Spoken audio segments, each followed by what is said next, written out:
AQ Khan صاحب یقیناً ان لوگوں میں شامل ہیں جن کی سکل کی بدولت، ان کی مہارت کی بدولت پاکستان ناقابل تسخیر بنا، اس میں کوئی دو رائے نہیں ہے۔ تو اب وہ اس دنیا سے گزر گئے ہیں اور ہم سب ان کو خراج تحسین پیش کر رہے ہیں، لیکن یہ سچ ہے کہ انہوں نے اپنی زندگی کے آخری سال ایک طرح کی نظر بندی میں گزارے۔ یہ باعث شرم بات ہے بطور قوم ہمارے لیے۔ ویسے بھی یہ ہماری بدقسمت تاریخ ہے کہ ہم اپنے محسنوں کو خراب کرتے ہیں، خجل کرتے ہیں اور ان کے گزر جانے کے بعد پھر ان کی تعریفیں کرتے ہیں۔ بہرحال یہ تو اب جو ایک شمع فروزاں تھی وہ گل ہو گئی ہے، لیکن یقیناً حکومت پاکستان کو، ریاست پاکستان کو اس کے بارے میں سوچنا چاہیے اور ان کی خدمات کے اعتراف کے طور پہ جو بھی راستے اختیار کیے جا سکتے ہیں وہ راستے اختیار کیے جانے چاہیے۔ جناب اسپیکر، جب ہم اپنے محسنوں کی قدر نہیں کرتے اور قوم کے لیے کام کرنے والوں کو رسوا کرتے ہیں تو پھر اس سے جو آنے والے لوگ ہیں، جو آنے والی نسل ہے، وہ یقیناً اس میں مایوسی آتی ہے، اس کے اندر اس سے جذبہ پیدا نہیں ہوتا۔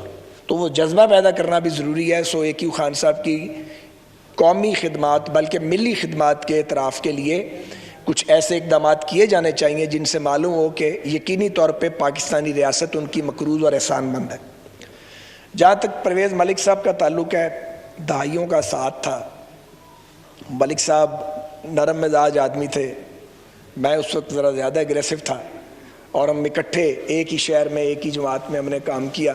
جنرل مشرف کا مارشل لاء تھا، تو پرویز ملک صاحب نے اور ہم نے مل کے بہت کام کیا۔ پھر 2002 میں یاز صادق صاحب بھی ہمارے ساتھ آ گئے، ہمارے ساتھ MNA بن گئے۔ تو ایک آئیڈیل ایکویشن تھی۔ میں سمجھتا ہوں مسلم لیگ سے زیادہ یہ نقصان ڈیموکریٹس کا ہے۔ وہ ایک تھورو بریڈ ڈیموکریٹ تھے، وہ آئین کی حکمرانی پر یقین رکھتے تھے، وہ ووٹ کی حرمت پر یقین رکھتے تھے۔ حالانکہ وہ ایک واریر نہیں تھے بظاہر، لیکن وہ ایک واریر تھے اور انہوں نے ہر آمریت کے خلاف جو جنگ تھی وہ بڑی مردانہ وار لڑی۔ تو یہ بنیادی طور پہ پاکستان کے ہر اس شخص کا لاس ہے، ملک پرویز صاحب کا انتقال، ان کا چلے جانا اس دنیا سے، جو پاکستان میں ووٹ کی عزت پر یقین رکھتا ہے، جو اس ملک میں آئین کی حکمرانی اور سول سپریمیسی پر یقین رکھتا ہے۔ تو پرویز ملک صاحب کو مرحوم کہتے ہوئے دل دکھتا ہے۔ 2-3 دن پہلے میں اور وہ اکٹھے تھے، ہم نے دیر تک باتیں کی، معلوم بھی نہیں تھا کہ یہ آخری ملاقات ہے۔ اللہ تعالیٰ ان کے درجات کو، AQ خان صاحب کے درجات کو بلند کرے۔ عمر شریف صاحب ایک لیجنڈ تھے، انہوں نے یقیناً روتے دلوں کو ہنسایا، مسکرایا، پوری قوم کو ہنساتے رہے۔ وہ اپنے دکھ تو کبھی شیئر نہیں کیے، لیکن دکھی دلوں کو وہ ہنسا دیتے تھے، اور وہ ان کے پاس ایک ایسی سکل تھی جو شاید کسی دوسرے کے پاس نہیں ہے۔ اللہ تعالیٰ ان تینوں شخصیات کی مغفرت فرمائیں، ان کے درجات کو بلند کریں، انہیں نبی اکرم صلی اللہ علیہ وآلہ وسلم کی شفاعت اور زیارت نصیب کریں۔ بہت شکریہ اسپیکر صاحب۔ آمین۔ مستقل صاحب۔